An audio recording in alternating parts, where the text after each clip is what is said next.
Magandang araw po sa bawat isa. Magpapatuloy tayo sa ating ginagawang pag-aaral ng hermeneutics. At sa pagkakataong ito na po ang video number 20 natin at ika-anin sa mga insertions. Natapos na tayo doon sa 5 na believe, read, study, meditate, and teach. At papunta tayo doon sa nalalabing 4. Pero bago po yun, ay nais kong ipaalala sa inyo yung mga bagay na natapos na natin. Believe, talaga bang sumasampalataya tayo na ang Biblia ay salita ng Diyos? Mga kapatid, ang kakulangan o kapabayaan ay nagpapatunay na hindi buong buo ang ating paniniwala na ang Biblia ay salita ng Diyos.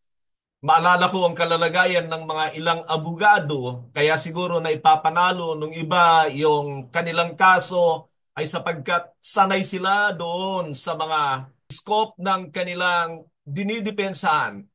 At dapat ay katulad nila, itodo na natin ang ating paniniwala sa Biblia. Hindi lang yung partial, hindi lamang yung gusto nating paniwalaan. Ingatan natin yon dahil tayo ay may puso na pagkamakasarili at sentro sa ating sarili. Ipinatutuo ko sa inyo na bago ko natutunan ang lahat ng ito, isang bagay ang ginawa ko na talagang sabi ko ang Biblia ay salita ng Diyos na dapat kong paniwalaan lang lahat at hindi naman agad na nagdulot yon ng kaunawaan sa akin. Dahil sa paniniwala ko na ito ay hindi salusalungat at totoo ang mga sinasabi nito, ay doon po ako talagang binigyan ng Diyos ng unti-unting kaunawaan. Unti-unting kaunawaan. Wala pong biglaang kaunawaan dito. At katulad ng ating napag-aaralan, na meron tayong siyam na kailangan gawin para talagang ihayag na ito ay totoong pinapaniwalaan natin. Basahin ko po sa atin ang Isaiah 55:8 at 9. Isaiah 55:8 at 9. For my thoughts are not your thoughts, neither are your ways my ways, declares the Lord. As the heavens are higher than the earth, so are my ways higher than your ways, and my thoughts higher than your thoughts. Sa sinasabing ito ng Biblia, unang-una kung titingnan ninyo mga kapatid, ay binibigyan ng Diyos ang halaga ang kanyang mga salita para sa mga Israelita, na sila ay naliligaw at ang pagkaligaw na yon ay tinatawag niya na wickedness. At sila ay tinatawagan na manumbalik sa kanya, nangangahulugan niya ng panunumbalik sa kanyang mga salita. Isang bagay pa tungkol dito, sa sinasabi ng Panginoon ay tila ba ang kanyang kaparaanan ay walang pagkaubos. Isa yan sa ibig sabihin marahil ng sinasabi ng Panginoon. Pero isa pa, ay sinasabi sa kanila na iba ang pamamaraan niya at ang kaisipan niya sa tao. Napag-usapan na natin na dahil sa pagpasok ng kasalanan, nasira ang perpektong kaisipan ng tao na ibinigay sa kanya ng Diyos at sa ngayon ay nahahaluan na ito ng mga makasariling pagnanais at hanggat hindi tayo talaga nakasentro at inaalam ang pamamaraan ng Diyos sa pamamagitan ng kanyang mga salita, ay malamang malayong malayo ang ating kaisipan at gagawin sa nais ng Diyos. Nakukuha po ba ninyo yan? Alam naman natin na kapag tayo ay lumihis sa nais ng Diyos, ay hindi na tayo nagiging nararapat sa Diyos. Alam niyo po ba ang ibig sabihin ng Romans 3:23? For all have sinned and fall short of the glory of God. Ang nakikita ko diyan, doon sa fall short of the glory of God ay kasalanan sapagkat nawawala ang tao sa standard ng Diyos. All have sinned and fall short of the glory of God. Fall short of the standard of God. Yun po ang nakikita ko doon. At ibinabalik tayo ng salita ng Diyos sa standard ng Panginoon. Alam nyo, totoo, kahit naman napasok tayo ng kasalanan, ay meron pa rin tayong kaisipan, meron pa rin tayong decision. Marami pa rin tayong iniisip na maganda. Pero, sabi ko nga, hindi dahil maganda, ay tama na yan para sa Diyos. Nagbigay ang Diyos ng kanyang mga salita bilang pamantayan para sa tao para tayo ay makabalik sa Kanya. Basahin ko pa po ang sinabi ng 1 Corinthians 1:19. 1 Corinthians 1:19 o beginning verse 19. Sabi niya, "For it is written, I will destroy the wisdom of the wise. The intelligence of the intelligent I will frustrate. Where is the wise person? Where are the teachers of the law? Where are the philosophers of this age? Has not God made foolish the wisdom of the world? For since in the wisdom of God, the world through its wisdom did not know him, God was pleased through the foolishness of what was preached to save those who believe. Jews demand signs and Greeks look for wisdom. But we preach Christ crucified, a stumbling block to the Jews and foolishness to the Gentiles." So, tignan natin ito mga kapatid. Sabi niya sa verse 19, "I will destroy the wisdom of the wise, the intelligence of the intelligent I will frustrate." Sino itong mga matatalino na binabanggit niya? Ito yung mga matatalino sa mundong ito. They could be scholars, genius, full of intelligence, scientists, at tawagin na natin yung pinakamatindi ang talino sa mundong ito. Pero para sa Diyos yan, kapag kaya ay ginamit mo doon sa nais niya, sabi niya, "I will destroy the intelligence of the intelligent, I will frustrate the wisdom of the intelligent." At kung papansinin pa natin sa verse 20 ay sinabi niya, "Where are the teachers of the law?" Na nangangahulugan yan na mga tagapagturo ng kautusan na malamang ay punong-puno ng pride sa kanila at umiiral ang kanilang mga pagkamakasarili, naging makamundo ang kanilang kaunawaan at sabi niya, "Has not God made the foolish the wisdom of the world?" Diyan mga kapatid ay maalala ko na marami sa Biblia ay iniinterpret ng mga tagapagturo ng mali. Naniniwala ba kayo na marami ang nagtuturo ng mali na galing sa Biblia? Huwag na kayong sasagot. Siguradong alam kong ang sagot nyo ay yes. Pero ang inyong pag-iingat ang magsasabi dyan. Ang inyong gagawin na pagpupursige na maunawaan ang salita ng Diyos ang magsasabi dyan. Sinabi ko po yan para makita nyo na minsan tayo man ay nandoon kaagad yung ating mga kasagutan sapagkat nagpapakita tayo ng self-centeredness at iniingatan natin ang ating mga reputasyon. Pero kung titingnan ninyo ang ating mga pinaggagawa, na minsan kahit may Jesus lang ay talagang tanggap na natin. Merong sinabing konting tama ay tanggap na natin. Lalo na kung ito ay mga pakinabang sa atin o pabor sa atin, ganyan tayong mga tao. Kaya kung totoo na talagang pinapaniwalaan natin ang salita ng Diyos ay kailangang maingat na bumalik tayo. Hindi lang yung bumalik tayo, marami ay bumalik, nakatiting lang naman ang ginagawa dahil hindi talaga nila pinapaniwala ang buo at hindi nila pinapaniwalaan na maraming mandaraya sa mundong ito. Inuulit ko ang sinasabi ko lagi sa inyo na dinaya ng Diablo ang buong sanlibutan. Kontrolado niya ang buong sanlibutan. Siya ang Diyos ng sanlibutan. Hindi ba tayo natatakot sa mga bagay na ito na sinasabi ng Biblia sa atin? Pero alam ko na naman ang sagot natin dyan. Natatakot tayo, pero ano ang ginagawa natin sa salita ng Diyos?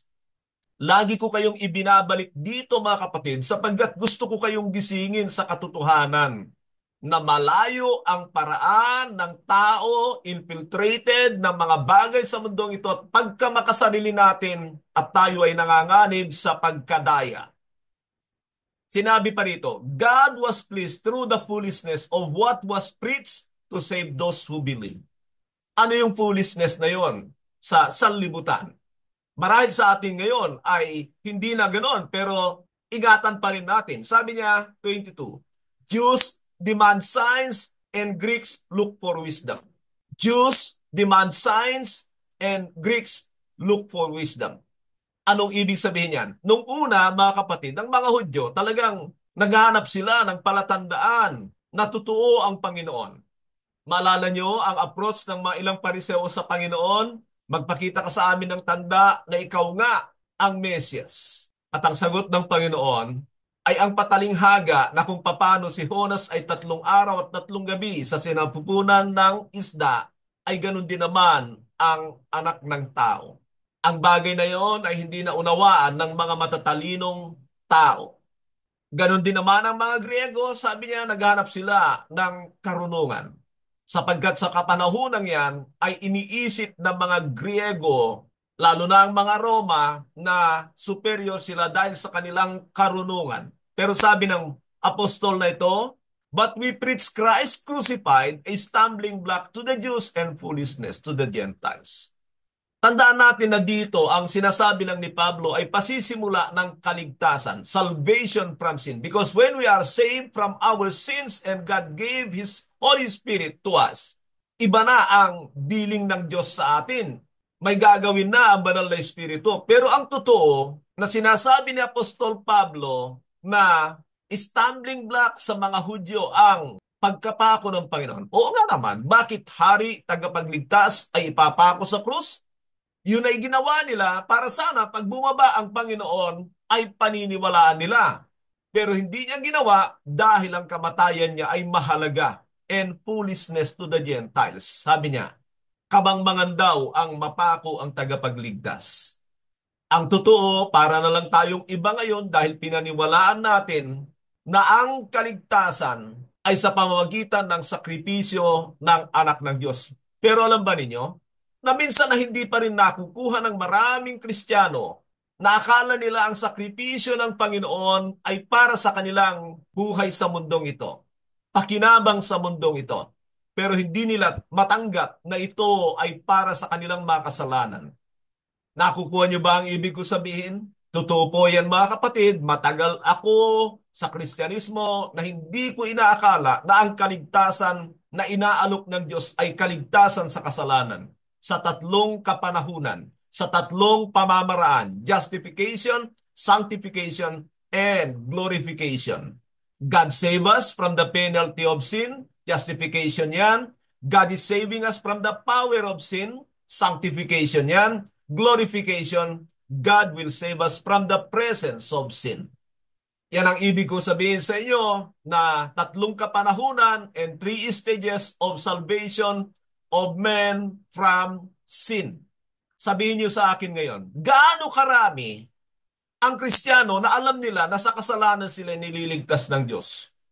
Napansin ba ninyo? Sa Pilipinas na lang ang pag-uusapan natin mga kapatid. Gaano karami ang naniniwala na inililigtas tayo sa kasalanan, katulad ng binanggit ko sa inyo. Ma-o-offend sila pagka sinabi mo yan dahil gusto nila ay mga pagpapala sa mundong ito at huwag mong salingin ang kanilang mga ginagawang kasalanan. Ang tanong ko ay, totoo ba yan? Totoo yan mga kapatid. Kaya ang daming churches, nag-e-enjoy lang sila. Ang alam lang nila ay sila ay iniligtas na ng Diyos, nandun na ang kanilang pangalan sa aklat ng buhay, pwede na silang mamuhay ng kung ano-anong pamumuhay. Hindi nila iniintindi ang mga batas ni Kristo dahil hindi nila alam na ang kasalanan ay paglabag sa kautusan. At ako'y naniniwala, kahit kayong mga estudyante ng hermeneutics ay marami pa rin sa inyo na hindi tanggap ang katotohanan yan. Yan ang dahilan kaya hindi rin natin chinecheck ang ating mga pamumuhay. Wala tayong porsigi na malaman ang pamamaraan ng Diyos. Yan ang dahilan mga kapatid. Basahin ko itong nasa unang Korinto 3:19. For the wisdom of the world is foolishness in God's sight. It is written, He catches the wise in their craftiness. Sa totoo lang po, may mga kaibigan akong abogado, Kristiyano. Hayaan na natin yung mga hindi Kristiyano. Yung mga Kristiyano na lang na abogado, mga kapatid, pag nagsasalita sila, tuwang-tuwa ang maraming pastor sa kanila. Hindi nila alam na ang pamamaraan nila ay pamamaraan ng sanlibutan. Hindi nila alam. Nais ko sabihin sa inyo ito. Kapag ka ang preacher, ang inaalok niya ay mga bagay sa sanlibutang ito, yan ay isang palatandaan na hindi pa niya naunawaan ang paraan ng Diyos, lalo na sa New Covenant. Papunta tayo doon sa principles na ipapaliwanag ko sa inyo, yung New Covenant, bahagi lang noon, at yan ay makikita ninyo. Pero ngayon pa lamang, alam ba ninyo na ang daming salita sa Biblia na ini-interpret ng maraming mga ngaral ng Biblia sa kaisipan ng sanlibutan, halimbawa katulad ng save. Saan tayo nililigtas? Ang alam natin ay niligtas tayo sa kapahamakan. At yun nga yung sinasabi ko na nung naunawaan ko yung Matthew 1:21 na sa kasalanan pala tayo inililigtas, doon la ako nabuksan. O anong ibig sabihin ng grace sa mundong ito? Ang grace sa mundong ito, unmerited favor. Inadapt yan ng maraming Kristiyano. Hindi na nila pinag-aaralan ang sinasabi ng Biblia tungkol sa biyaya ng Diyos. Nagresolba na ang marami doon sa iisang yon na sinasabi nila, unmerited favor, na nangangahulugan na wala kang gagawin basta ibinagay sa iyo ng Diyos ang kanyang pabor at ikaw ay ligtas na. Samantala, kung titignan natin ang grace sa Biblia, nakita ko na ito ay may 10 kahulugan. Isa lang doon ang ibig sabihin niya ay habag, mercy.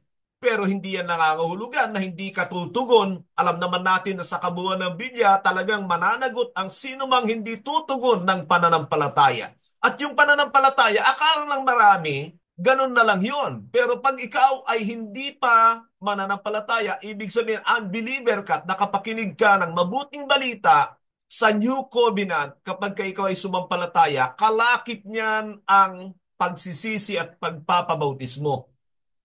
At malalaman mo lang na tinanggap ng Diyos ang iyong pananampalataya kapag ka ipinagkaloob sa iyo ang kanyang banal na espiritu, na siyang espiritu ng biyaya para tulungan ka sa napakaraming dapat mong gawin sa kaharian ng Diyos. Yan ang ibig sabihin ng biyaya na yan. Biyaya para tulungan ka sa lahat ng bagay na nais ng Diyos. Hindi ka makakagawa sa sarili mo ng kalooban ng Diyos maliban sa biyaya ng Diyos. At sa banal na kasulatan ay nakita ko na may karagdagang pangsyam na gamit ng biyaya. Alam niyo mga kapatid, lagi kong sinasabi, bakit naman kasi 124 times lang binanggit ang grace, ang biyaya, hindi pa mapag-aralan? Pag pinag-aralan niyo yan, karamihan dyan ay mga pagbati pa. Alisin niyo lahat yon, tingnan niyo kung ano sinasabi ng Diyos tungkol sa kanyang mga biyaya, and then i-kategorya niyo at makikita niyo ang katotohanan ng aking sinasabi. Ang dami pang salita, mga kapatid. Ingat kayo sa mga interpretasyon ng mga pastor, ng mga tagapagturo, ng mga ministro sa salita na galing sa Biblia. Marami sa kanila ay ini-interpret sa kaisipan ng sanlibutan. O, bigyan ko pa kayo ng isa. Yung faithful. Ano ang faithfulness ni God para sa marami? Ang faithfulness ni God para sa marami, kapag ka maganda ang takbo ng buhay ng tao, kapag ka naipoprovide ang lahat ng kanyang mga pangangailangan, ang sasabihin nila, faithful si God.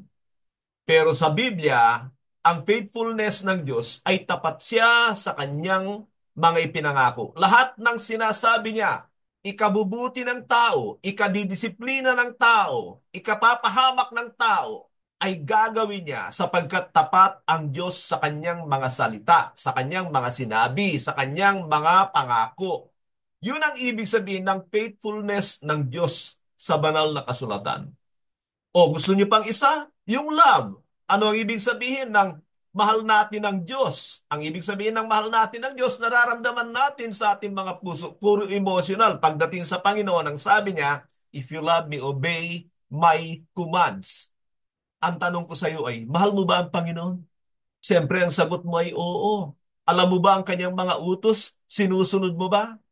Isang bagay lang, hindi mo yan masusunod kung hindi mo pinag-aralan at natututunan. Number 2 na napag-usapan natin ay read. Pinaka-basic na dapat nating gawin. Mga kapatid, nais kong sabihin sa inyo to, tinuruan ko kayo kung paano yung pagbabasa ng Biblia. Bakit nga ba ay binigay ng Diyos ang Biblia na pinasimulan niya ng Genesis, Exodus, Leviticus, Numbers, Deuteronomy, Joshua, Judges, so forth and so on? Naniniwala ba kayo sa intervention ng Holy Spirit sa bagay na yan?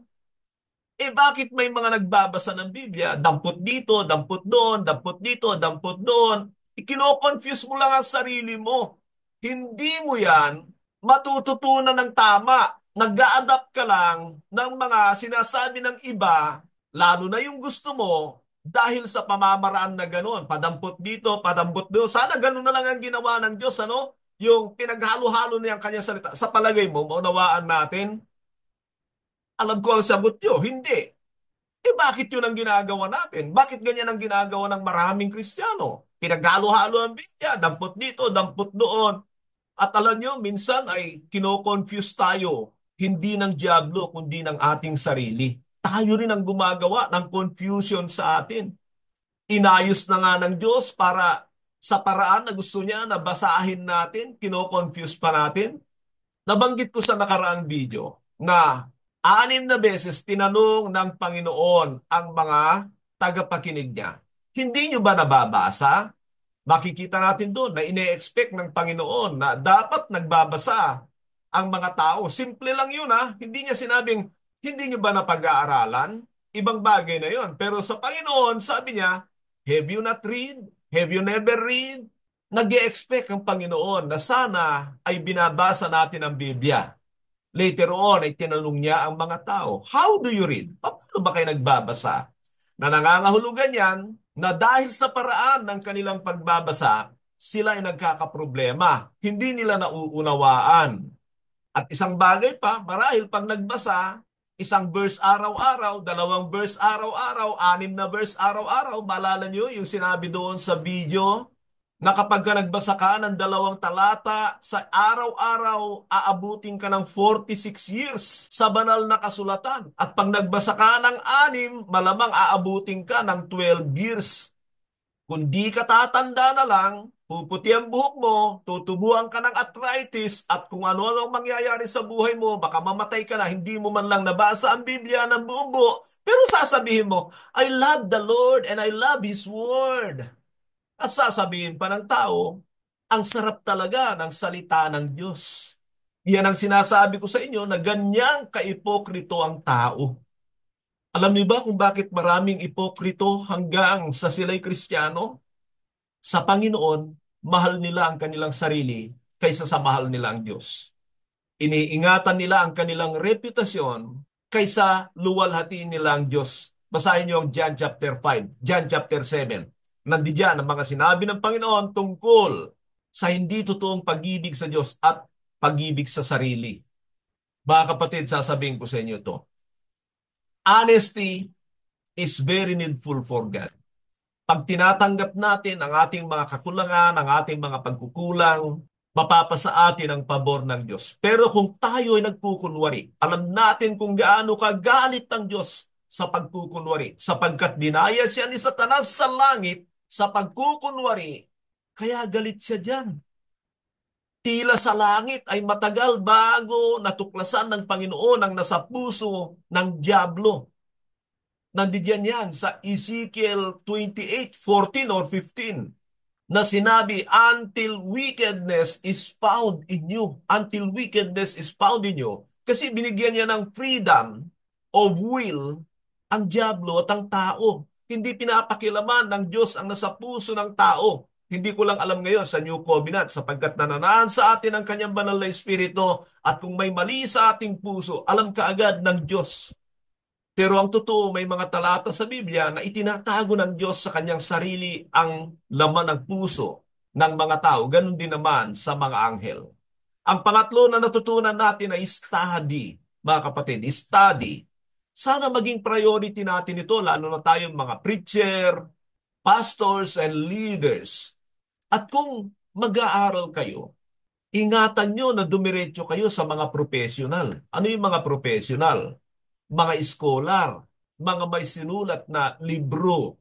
Dahil sa tingin ko, kung inuuna mo yung mga resources na yon kaysa sa magpaturo ka sa banal na Espiritu, hindi malulugod sa iyo ang Diyos. Pababayaan ka ng banal na Espiritu. Kahit sino pang magaling na preacher yan, o writer yan, o author yan, gusto ng Diyos na siya ang asahan natin. Maalala ko yung sinabi ng Jeremiah, na cursed is the man who trusted in man. Sumpain daw ang tao nagtitiwala sa kanyang kapwa. At ang nakikita ko doon ay kapag inuuna natin ang pagtitiwala sa tao kaysa sa Diyos. Sabi ko nga po, kung alam niyo ang Biblia, makikita nyo na malalim na ang paglayo ng tao sa Diyos dahil sa mga maling interpretation. Pag hindi tayo naging seryosong mag-aral, maging kagalakan ni Satanas yan. At ang tendency natin, kapag kalibro ng ibang tao ang ating binabasa, nasabihin natin, wow, ang ganda ng idea nan. No, ang galing niyan.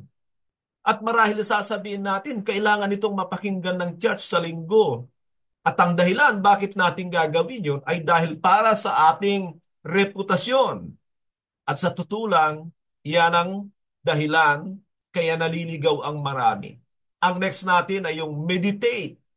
At sana'y huwag nating kalimutan na karamihan sa sinasabi ng Biblia na meditation ay all the day long, day and night.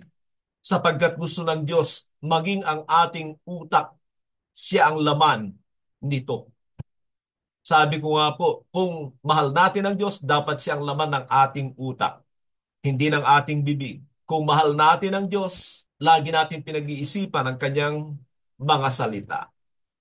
Naunawaan din natin na through meditation ay nagkakaroon tayo ng mga insights and revelation. Pero nais kong ipaunawa sa inyo na kahit yung mga sinasabi natin insights and revelations, susuportahan pa rin yon ng ibang lugar ng Biblia para mapatunayan mo na tama yung sinasabi mo. Dapat ay ganun po tayo. Pagkatapos ay napag-usapan natin yung teach. Nakita nyo kung gaano karami ng benepisyo na makukuha natin sa pagtuturo. Kasi konektado siya sa ibang bagay na dapat nating gawin sa Biblia. Kaya yung mga hindi nagtuturo na mga Kristiyano, asahan yung mga kapatid. Mabigat yan. Huwag yung asahan sa church. Tandaan natin na tinawag ang mga alagad ng Panginoon at pinili sila dahil kalaunan sa Great Commission, go and make disciples. Teach them to obey all that I have commanded you. Alam niyo ang ginagawa ko ngayon? Tinatapos ko na at patapos na ako doon sa 70 utos ng Panginoong Jesucristo. Meron ng guide dyan, meron ng libro, meron na tayong video. At ang ginagawa ng marami, binibigyan sila ng guide at pinapanood sila. Pagkatapos yung leader, magpa-facilitate na lang siya para alamin kung ano ang mga natututunan at progress ng mga Kristiyanong ito. Ngayon, kung meron kayong ibang paraan, basta ako naniniwala ko na nung sabihin ng Panginoon, teaching them to obey all that I have commanded you, ay sapagkat si Jesus ang hari ng kaharian ng Diyos at meron siyang tipan sa atin, mahalaga yung mga batas niya. Ang tunay na alagad ay una sa lahat sumampalataya, nagpabautismo at tumanggap ng banal na Espiritu. At alam niya, pinag-aralan niya ang mga batas ni Kristo at isinasabuhay niya, teaching them to obey all that I have commanded you. Ang daming umaangkin. They are in the kingdom of God. Pero paano naging hari si Kristo sa kanila? Hindi naman nila alam ang mga batas ni Kristo. Ganyang katindi ang pandarayan ng tao sa kanyang sarili. Ang nakakalungkot diyan ay ang mga pastor na nagtuturo ng kingdom, Christ is our King, pero wala namang itinuturong batas. Kaya kayong mga nasa hermeneutics, tutulungan ko kayo, i-guide ko kayo. Yun ay kung gusto ninyo at naniniwala kayo, sumasampalataya kayo na yung sinabi ng Panginoon ay tama at totoo, o baka mas may maganda kayong opinion o kaya ay pamamaraan ng paggawa ng alagad, hindi naman kayo pipigilan ng Panginoon dyan. Kung gusto mong gawin yung gusto mo, sige lang, sige lang. Pero pagdating ng araw, pagharap ng tao sa Panginoon, sino ba ang masusunod? Yung tao o ang Panginoon? Kaya nga sabi niya, many will say to me on that day, Lord, Lord, have we not prophesied in your name? And in your name we drive out demons? We did many miracles. At ang sagot ng Panginoon, I will tell them plainly, lumayo kayo sa akin, mga mapaggawa ng kasalanan. Ano ang kasalanan? Ang isang pinakamalaki diyan ay paglabag sa utos ng Diyos. 1 John 3:4. Paglabag sa utos ng Diyos ay kasalanan. So meron pa tayong nalalabing apat at ito yung hearing copy memorize, at practice. Hearing, copy, memorize, at practice. At sa ngayon ay tatapusin ko yung apat na yan.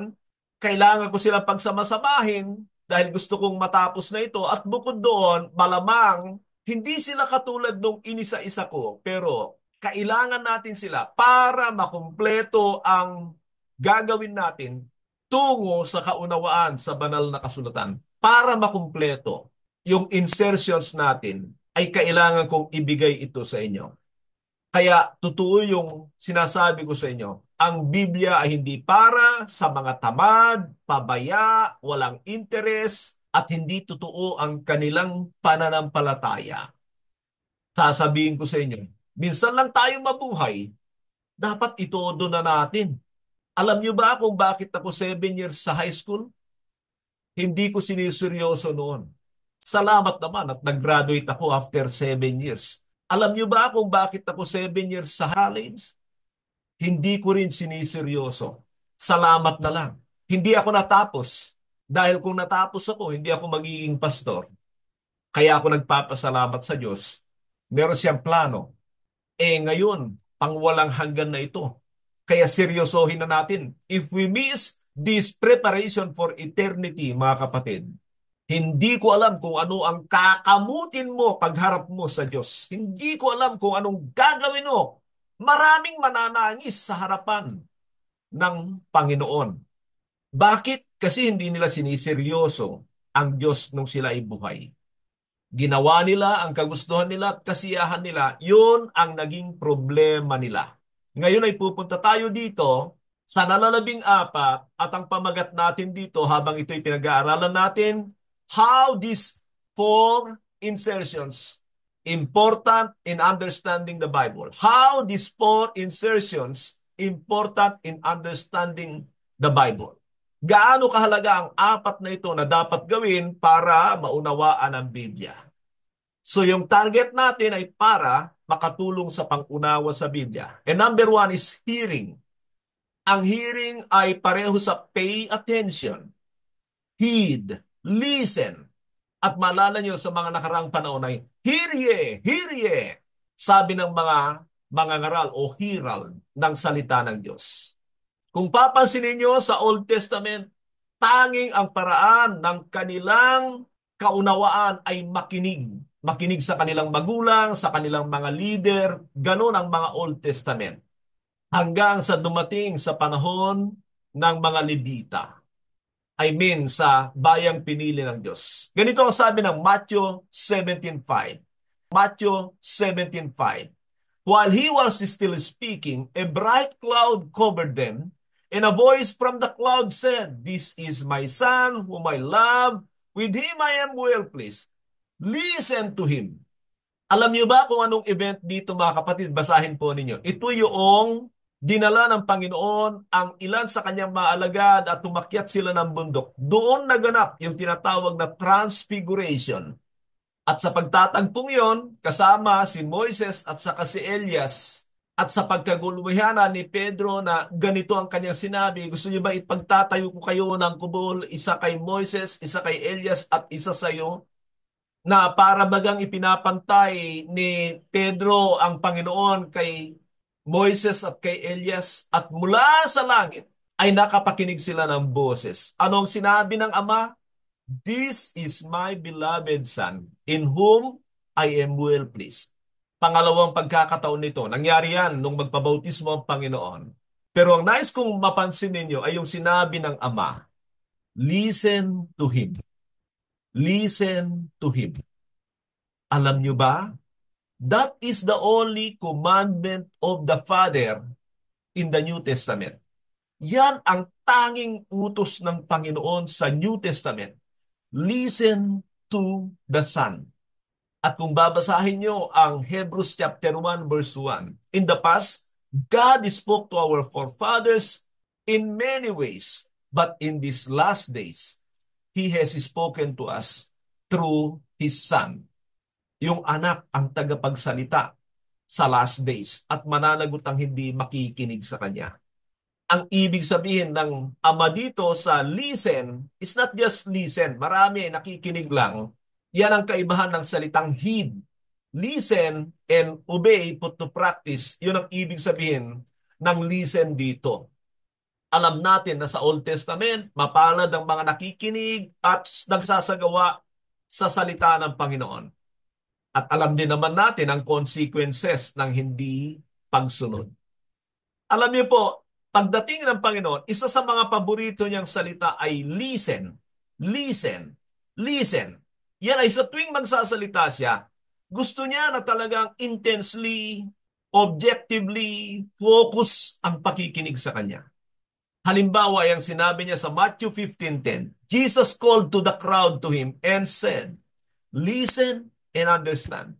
Listen and understand. Luke 8:18, therefore consider carefully how you listen. Whoever has will be given more, whoever does not have, even what they think they have will be taken from them. Ano ang ibig sabihin yan? Kapag ka hindi talaga ang layunin ng nakikinig ay maisagawa, maisabuhay ang salita ng Panginoon, kahit daw yung meron na sa kanya, aalisin pa rin yun. Yun ang sinasabi niya rito. John 10:3. John 10:3. The gatekeeper opens the gate for him and the sheep listen to his voice. He calls his own sheep by name and leads them out. Ang nakikita ko diyan ay ang mga tupa ng Panginoon ay nakikinig sa kanyang mga salita. Yan din ang sinasabi ng John 10:27. John 10:27. My sheep listen to my voice, I know them and they follow me.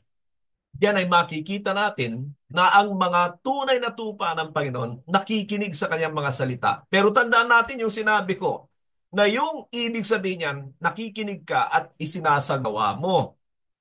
Sa Lucas 11:31, Lucas 11:31, the queen of the south will rise at the judgment with the people of this generation and condemn them, for she came from the ends of the earth to listen to Solomon's wisdom, and how something greater than Solomon is here. Anong sinasabi niya? Kung yun daw queen of the south, si Sheba, ay pinupuntahan si Solomon para pakinggan siya galing sa malayong lugar. At sinasabi niya sa kanyang kapanahunan, higit na dakila ang nasa sa inyo na dapat ninyong pakinggan. Now, alam natin mga kapatid, na ito ay ibang aspeto para karagdagan at makumpleto ang ating kaunawaan. Listen, alam nyo, napakapalad natin sa ating makabagong kapanahunan sapagkat meron na tayong mga audio Bibles. Ako'y naniniwala na ito naman ay pagkakataon para gamitin ng Panginoon ang teknolohiya sa maraming Kristiyano. He is flooding the world with His word at tinitignan niya kung sino ang naniniwala at sumasampalataya at magsasagawa nito. Kaya napakapalad natin. Kaya nga sinabi ng Romans 10:17, faith comes by hearing and hearing through the word of Christ. Na ibig sabihin, pag tayo ay intensely at nakikinig ng salita ng Diyos, madadagdagan ang ating pananampalataya.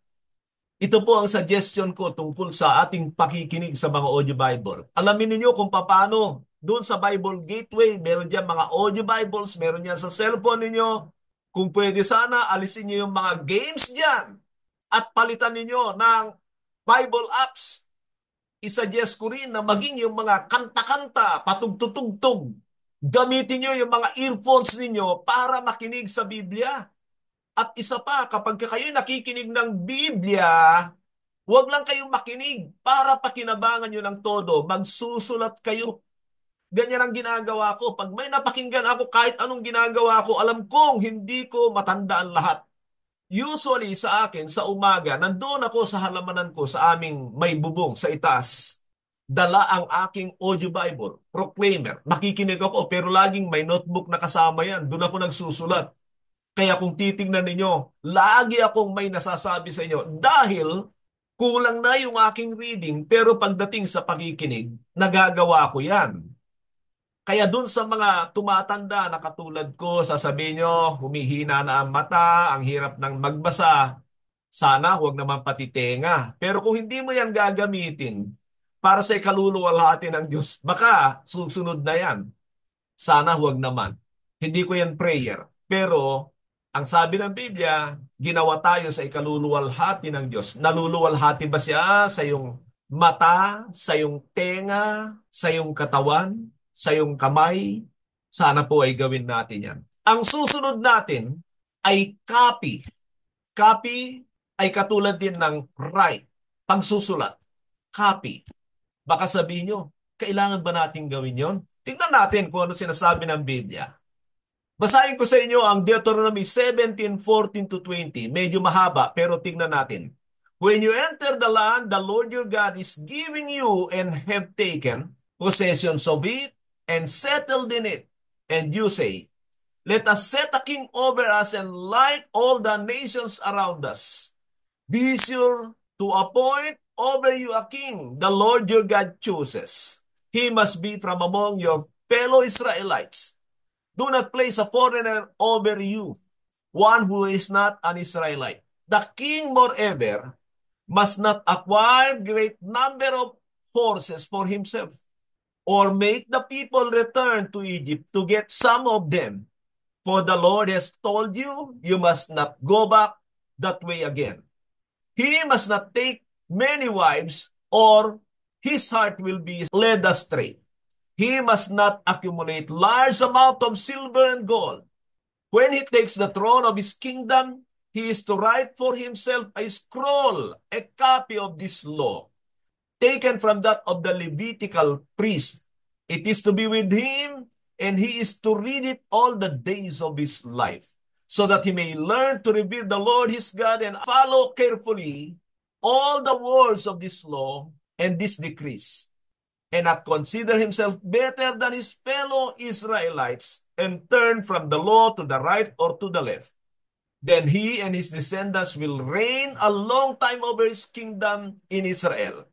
Now, diyan ay makikita natin na noong malalapit na ang pagpasok ng mga Israelita sa Promised Land, alam ng Diyos na kalaunan ay gagaya ang kanyang mga pinili sa mga tao sa kanilang kapaligiran. At ang decision nilang yan ay hindi niya pipigilan. Bagamat ayaw niya, sapagkat the form of God's people, governance, should be theocracy. Mula sa kanyang salita sa langit, sa pamamagitan ng mga propeta. Nangyari na yan doon sa Exodus chapter 20 o chapter 19 para makita nyo na hiniling ng mga tao na ayaw nila sa Diyos na makinig kundi sa tao, kay Moises.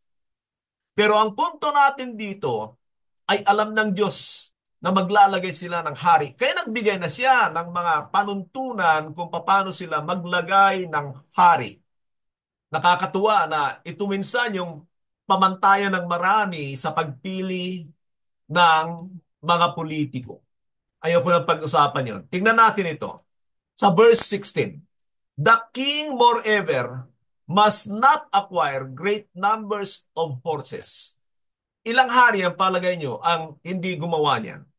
Sinabi pa niya, he must not take many wives, or his heart will be led astray.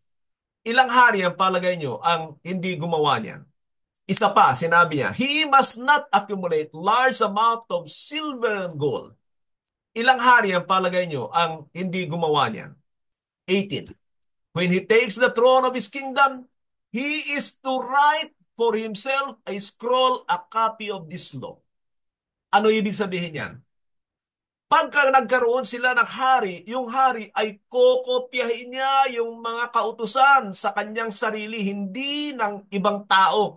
Yung hari ang kokopya ng kautusan na yon para sa kanyang sarili. Sabi niya, taken from the Levitical priest, it is to be with him. It is to be with him. Kapag ka nakaupo sa trono, kapag ka naglalakad, kapag ka namamasyal, kapag ka nandun sa garden, kapag ka humahatol, nasa kanya dapat ang aklat ng kautusan.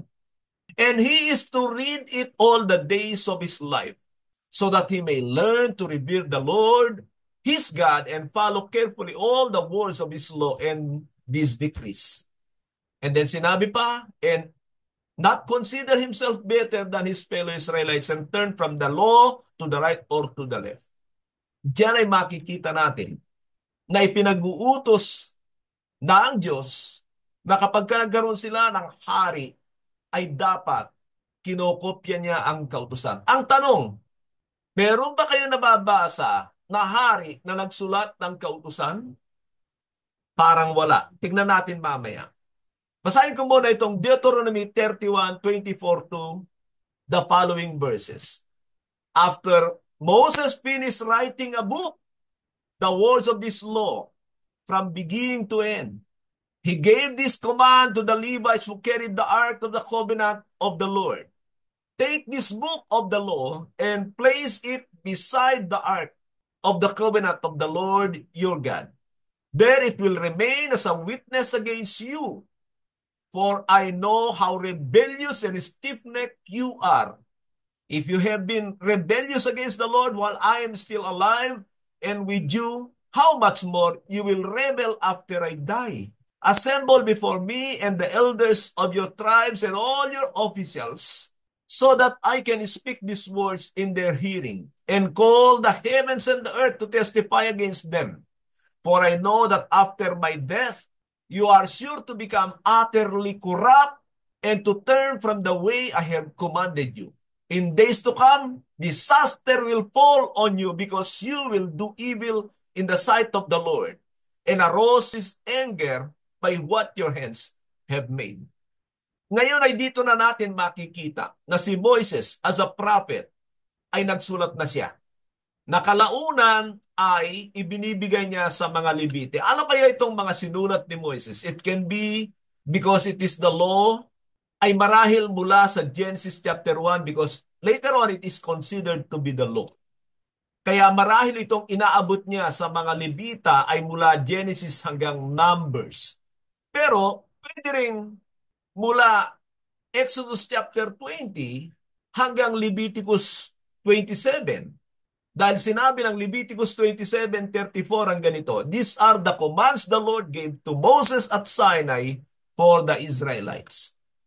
Leviticus 27:34. Pero isang bagay pa na gusto kong pansinin ninyo, bakit nagbibigay ang Diyos ng kautusan sa pamamagitan ni Moises? Marinig nyo mula kay Moises, alam kong pag namatay ako, tatalikuran yung Diyos, magiging kurap kayo. Diretsahan na sinasabi ni Moises sa mga tao kung ano ang kanilang gagawin. Kaya nagpipresent ang propeta sa kanila ng tuntunin, ng pamantayan ng Diyos, ng kailangan nilang sundin, sana. Pero alam natin, ang Israel, kung ano ang mga pinaggagawa nila sa harapan ng Diyos. Ngayon, alam natin kung sino ang pumalit kay Moises, si Joshua. Pakinggan nyo naman ang sinabi ng Joshua, chapter 8, verse 30 to 35. Joshua chapter 8, verse 30 to 35. Then Joshua built on Mount Ebal an altar to the Lord, the God of Israel, as Moses, the servant of the Lord, had commanded the Israelites.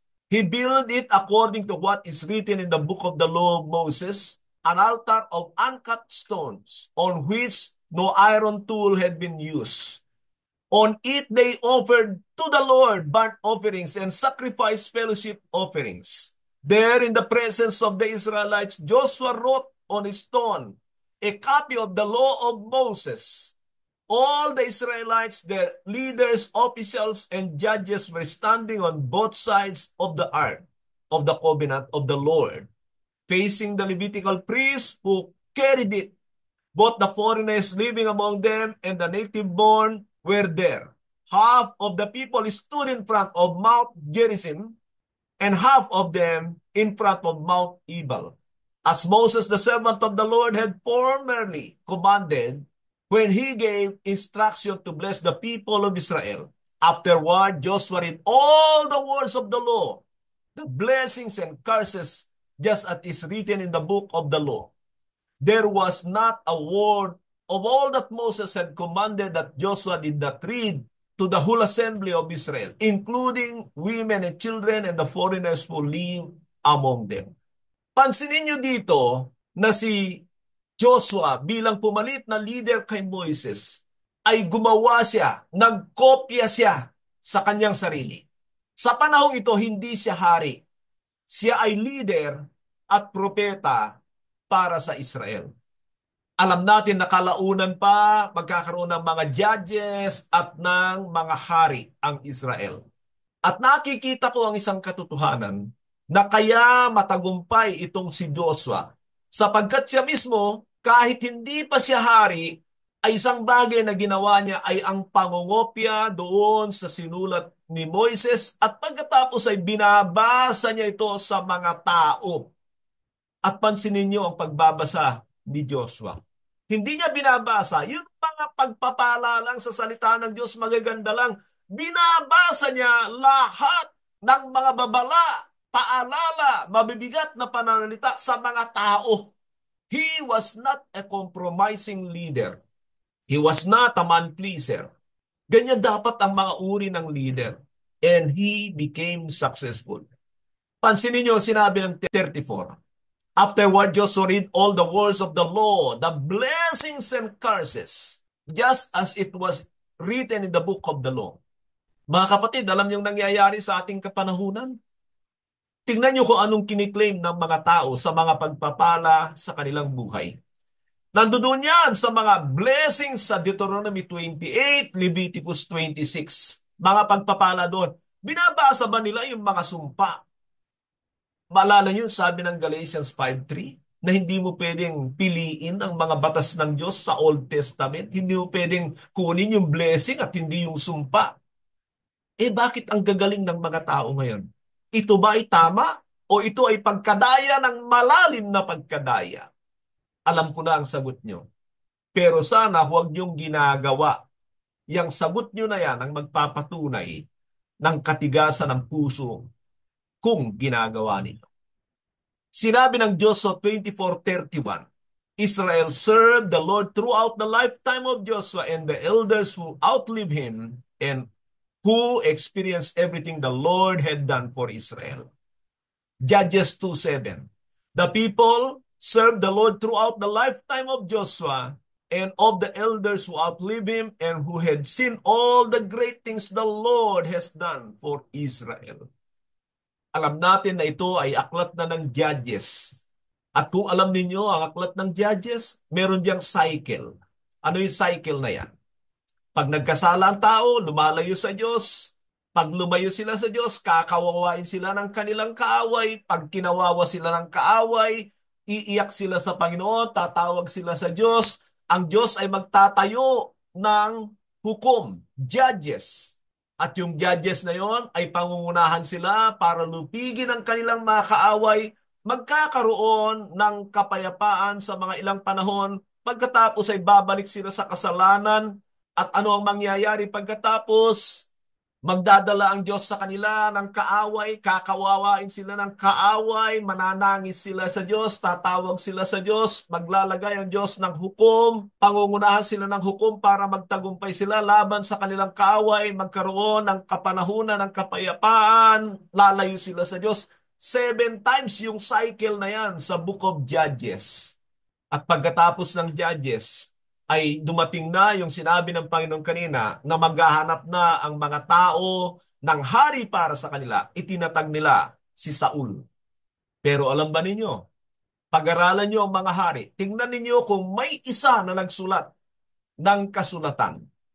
Umaasa ang mga hari na ang gagawa para sa kanila ay mga Levita at iilan lang ang mga Levita na nagiging tapat sa Diyos. May mga pagkakataon at ito ay makikita lang natin sa mga revivalists sa panahon ng mga hari. Na na natutuklasan nila yung aklat ng kautusan. Hindi na reproduce. Hindi na reproduce eh.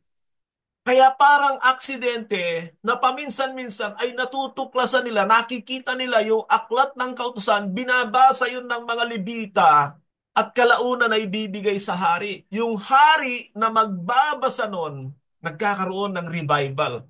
Na isasalamin nila ang kanilang buhay, ang kalalagayan ng kanilang kaharian, at sila ay nagpapakumbaba sa Diyos, winawahak nila ang kanilang mga damit, nilalagyan ng abo ang kanilang mga ulo, at nananangin sila sa Diyos. They will declare fasting, and there will come a revival. Sa dinami-dami ng hari sa Israel at sa Judah, makikita nyo, there are only at least 5 or 6 revivalists among them. Nakikita niyo kung ano epekto pag bumabalik tayo sa pagbabasa at pagkaalam sa kalooban ng Diyos.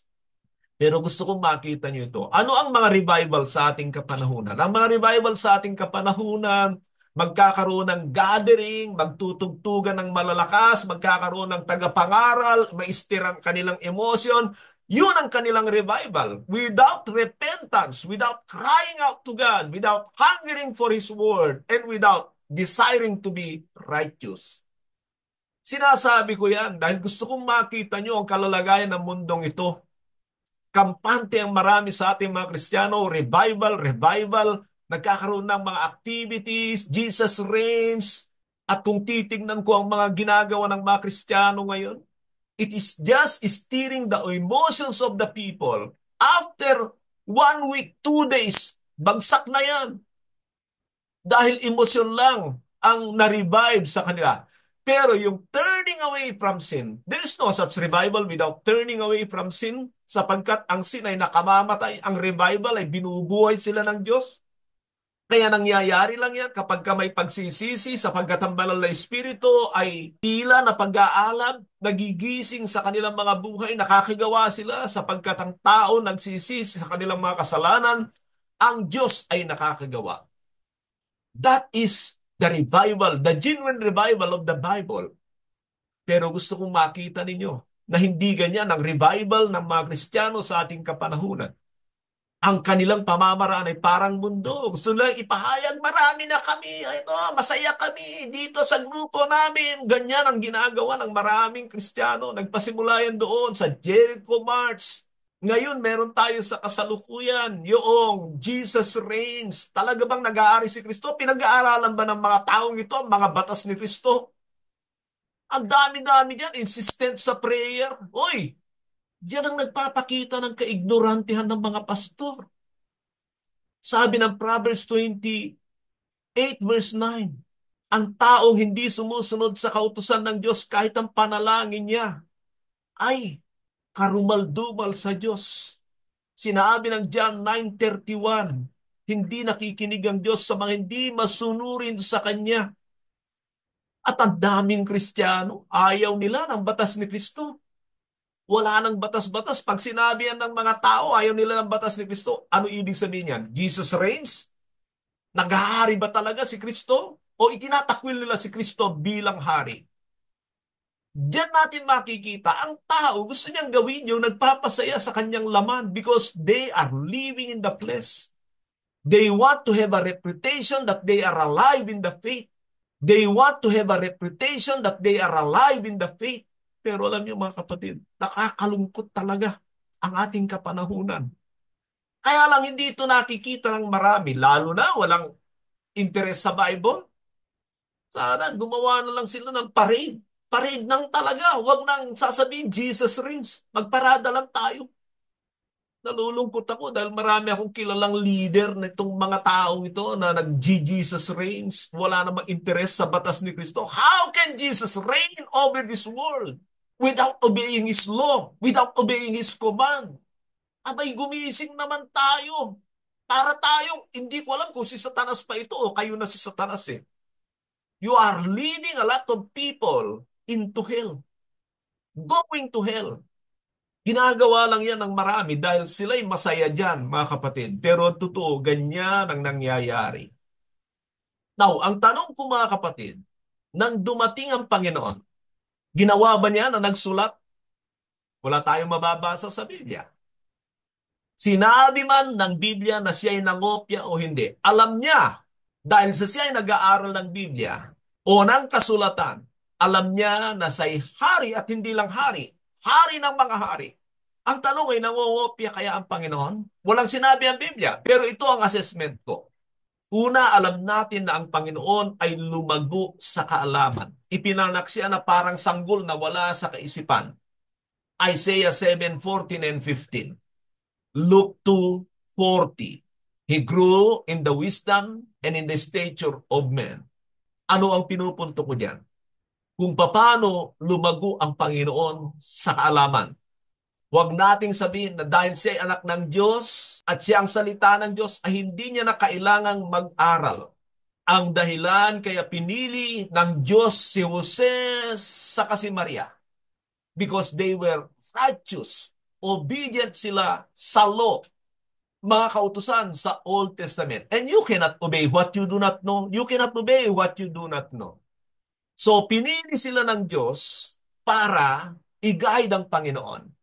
And then makikita nyo ang Panginoon, nung siya ay 12 years old, sanay na sa kasulatan, kaya niya nang ipagtanggol ang kanyang sarili sa mga doktor, mga pariseo at eskriba doon sa templo. Why? Hindi man sinasabi ng Biblia na siya'y namopya ng kasulatan, na ako ay naniniwalang kasalanan niya kung hindi niya kokopyahin dahil alam niya na siya ay hari, hari ng mga hari, ay alam natin na gamay niya ang salita ng Diyos nung siya'y lumabas sa publiko. Gamay na gamay niya ang salita ng Diyos nang pumasok siya sa ministeryo. Hindi siya nagbabaka sakali. Na katulad ng sinabi ko nung nakaraan, na katulad ng marami sa atin, pumili lang ng toyo, natisod, nakakita ng gawain, paglabas pastor na, mangangaral na, saan galing yung kaalaman sa sanlibutan? Ayan, saan ang direksyon ng tao? Malamang naman ay alam ninyo, mga kapatid. Kaya nga, dapat ay alam natin itong katotohanan ito. Now, mangungopya ba tayo? Sa ating panahon, hindi. Alam natin na maraming mga kinasangkapan ng Diyos para maiproduce itong mga Bibliang ito sa ating kapanahunan. Alam ng Diyos na dadami ang tao at nawa bago man lamang dumating ang kanyang paghukom, ang kanyang paghatol sa mundong ito, ay makapakinig ang tao ng totoong mabuting balita. Pero maalala niyo ba na ang daming mga pinatay dahil sa kanilang pagsusulat sa Biblia, katulad ni John Wycliffe, si John Huss, at saka si William Tyndale na sinunog dahil sa dedikasyon at pagsusulat sa Biblia. Sa kanilang kapanahunan ay kontraband ang pag-iinterpret, ang pagsusulat ng Biblia. Sa atin, mapalad tayo mga kapatid. Pero lagi kong sinasabi na lahat ng pribilehyo na galing sa Diyos ay meron tayong pananagutan. Blessings na meron na tayong mga Biblia, kahit saan tayo lilingon, malamang wala sa inyo ang dalawa o tatlo lang ang Biblia, lalo na kung pastor kayo. Pero ang problema natin ay inaalam ba natin talaga ang laman? Ang ating pangatlo ay memorize. Memorize means remember, recite. Yan po yung mga katumbas na ginamit sa Biblia. So katulad ng sabi ko, nung ang Panginoon ay lumabas sa publiko, wala naman siyang hawak-hawak na Biblia, mga kapatid. Ha? Hindi masama na tayo may hawak-hawak na Biblia pagka tayo lumabas. Pero bakit ang Panginoon walang hawak na Biblia ay malamang at sa malamang ay memoryado niya ang banal na kasulatan. Marahil yun ay bunga ng kawalan ng kasalanan sa kanya. Ang kanyang memorya ay hindi nakurap. Alam niyo mga kapatid, sa Old Testament, people rely on storytelling. Obligasyon ng mga leader, ng mga magulang ang i-relay ang mga salita sa kanilang mga anak. Kaya bawal na bawal talaga yung sinungaling eh. But later on, through the Levites, ay makikita natin, halimbawa sa Deuteronomy 27:40 ng ganito, the Levites shall recite of all the people of Israel in a loud voice, meaning yung salita ng Diyos. Deuteronomy 31:30, and Moses recited the words of this song from beginning to end in the hearing of all the whole assembly of Israel. Recite means it can be by memory, sinasabi, and it can be by reading. Pero kung titingnan nyo sa Deuteronomy 32, ginawa ni Moises na kanta ang paalala sa Israel. Maalala ko pa yung bahagi noon, yung pasimula, na sinasabi doon, listen, you heavens, and I will speak. Hear, you earth, the words of my mouth. Let my teaching fall like rain, and my words descend like dew, like showers on new grass, like abundant rain on tender plants. I will proclaim the name of the Lord. Oh, praise the greatness of our God. His rock, His works are perfect, and all His ways are just. A faithful God, He does no wrong. Upright and just is He. They are corrupt and not His children.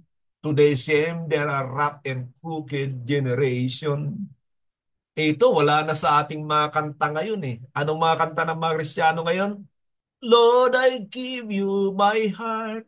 I give you my soul. I give my life to you. Lord, I give you my heart. Kaya nga sabi ng isang preacher eh, ang daming sinungaling kapag kalinggo. Ang gaganda ng sinasabi nila tungkol sa kanilang sarili sa Diyos. Alam niyo, ang the best na kanta natin, mga kapatid, makinig kayo. Ang the best na worship song natin ay gamitin natin yung mga pangalan ng Diyos sa Kanya. Pangalan ng Panginoon sa Kanya. At alam ba ninyo, pinapaniwalaan ko na there are more or less 400 names of the Father, the Son, and the Holy Spirit. Pag sinasabi natin yun sa Kanya, because God is God, and what the Bible says about Him are true, kaysa sa sinasabi natin sa Diyos kung gaano tayo katapat sa Kanya, kung gaano tayo kadakila, kung gaano niya tayo kamahal. We have worship songs that are self-centered. Satanic song, karamihan yan mga kapatid. Ingatan nyo. Karamihan sinabi ko. Nagsisinungaling lang tayo sa Diyos kapag sinasabi natin sa Diyos kung gaano tayo kadakila, gaano niya tayo kamahal, gaano niya tayo magiging kasangkapan. Naku po, nakakalungkot. Kaya lang, ang tanong ko sa inyo, gusto ba ninyong bitawan yung ganitong sistema na ginagawa ng ating kapanahunan? Ganito ang sabi ng Psalms 45 verse 1. My heart is stilled by a noble themes as I recite my verses for the king. My tongue is the pen of my skillful writer. Ipinapakita ko sa inyo na there are people who memorize scriptures or the Bible. At dito ay makikita natin na ang gumagawa ay salmista. Alam niyo po, nung pinagme-memorize kami ng mentor ko sa scriptures, doon ko na-realize na kahit Bible reader ako, ay sinasabi ko, hindi ko kayang mag-memorize. Hindi ko kayang mag-memorize. Kaya lang inilagay ko sa isip ko, kung itong mga taong ito nakakapag-memorya, bakit ako hindi? And so ang ginawa ko, gumawa ko ng paraan. Nag-print ako ng memory chapters namin. Pagdilat ko, nandoon sa kisame. Pag-upo ko, nandoon sa pader. Nag-print ako ng lagi kong hawak-hawak hanggang sa naging champion ako sa memory chapter. Hindi memory verse, memory chapter. At alam niyo ba, meron akong mga estudyante noon. It takes them weeks or week para i-memorize yung isang chapter. Pero meron akong nakilala na tuwang-tuwa ako dahil 2 days na memorya niya ang Romans chapter 6. Ganon yun kung interesado tayo. Sabi nga ng mga taga Batangas, kung ayaw, may dahilan. Kung gusto, may paraan. Sa kapatid na ito, wala akong panama eh. Sabi ko nga eh, linggo, buwan, bago ko may memorya ang isang chapter. Pero pag ang Diyos ang gumagawa at gusto talaga nating gawin, may magagawa ang Diyos sa buhay natin. Tutulungan niya tayo. Ganyan ang biyaya ng Diyos. Alam niyo ba ang biyaya ng Diyos? Pag di ka gumawa, hindi yan gagawa. Ang biyaya ng Diyos, pag ikaw ay may pananampalataya na humakbang, doon ka niya tutulungan. Ganyan ang biyaya ng Diyos. Huwag kayong maniwala sa unmerited favor. Di sana, nilahat na ng Diyos dahil gusto niya lahat maligtas. Gusto niya lahat ay maging kalugod-lugod sa Kanya. Sana niloob niya na gawin niya ito sa buhay ng mga tao, pero hindi. Doon lang sa may pananampalatayang totoo na humahakbang sa kanilang pananampalataya, may gagawin ng Diyos. Iyan ang totoo sa Biblia. Punta tayo sa ating pang-apat. Practice. Practice means to obey, follow, observe, or to keep. Yan yung mga salita na ginagamit instead of practice or obey. Obey kalimitan ang ginagamit natin. If you love me, obey my commandments. Or keep His commandment. Or to do. Yung do, Hindi natin masyadong ginagawa. Pero yun ang ibig sabihin ng obey o practice. May isang tao na nagsabi ng ganito sa Panginoon sa Lucas 11:27 hanggang 28. As Jesus was saying these things, a woman in the crowd called out, "Blessed is the mother who gave you birth and nursed you." Ano sagot ng Panginoon? Sa 28, sabi niya, He replied, "Blessed rather are those who hear the words of God and obey it." Nakikita niyo ang ibig sabihin ng Panginoon? Si Maria, na tinatawag ng marami, Blessed, Virgin Mary. Pero sabi ng Panginoon, higit na mas mapalad kaysa sa nagdala sa akin sa kanyang sinapupunan, ang taong nakikinig at nagsasagawa ng aking mga salita. Hindi yan yung nakakaalam, hindi yan yung nakikinig, hindi yan yung nagre-recite, hindi yan yung mga kung ano-anong mga ginagawa natin sa ngayon, mga kapatid. Hanggat hindi talaga naisasabuhay ang salita ng Diyos, hindi pa rin nalulugod ang Diyos. Tandaan natin ang katotohanan ito. The Lord came in the flesh, and so His word must come out of our flesh. Malala nyo yung iniwan ng marami ang Panginoon? Ano ang dahilan? Dahil sa sinabi niya na ganito, hanggat hindi ninyo kinakain at iniinom ang aking laman at dugo, hindi kayo magkakaroon ng buhay. Ang tanong ay bakit iniwan siya nung napakaraming alagad na yon na mula noon hindi na siya sinusundan. Hindi na sila naging tagasunod ng Panginoon. Bakit yung simpleng salitang yon parang napakabigat sa kanila? Ano ang ibig sabihin nun? Alam niyo, nagkukumunyon tayo. Gusto niyo maunawaan yan? Pumunta kayo, merong utos na ipinaliwanag ko yan. Yung utos na do this in remembrance of me. Hindi ko lang alam kung anong utos yon. Pero ang ibig sabihin ng sinabi ng Panginoon, kaya siya iniwan, ay kapag kayo ay kumain ng aking laman at uminom ng aking dugo, dapat ay namumuhay kayo ng katulad ng buhay ko. E nakikita ng mga alagad na yon na mataas ang standard ng Panginoon, malayo sa kanilang pamumuhay, ay parang sinabi nila, hindi namin kaya ang sinasabi mo. Mabigat na pananalita yan. Hindi namin kayang mabuhay na katulad ng ginagawa mo. Masyado kang extreme sa Diyos. Dapat naglalaro ka lang ng relihiyon. Parang ganun siguro ang ibig sabihin ng mga tao yun. So umalis sila. Kaya nga lagi ko sinasabi, buti pa yun eh. Wala pa silang espiritu ng Diyos. Hindi lang sila nakapaghintay. Pero ngayon, ang mga naboborn again, kaya ang pursuit natin ay Christ-likeness, ay dahil ang totoong mga naborn again, nagtataglay ng Espiritu ng Diyos.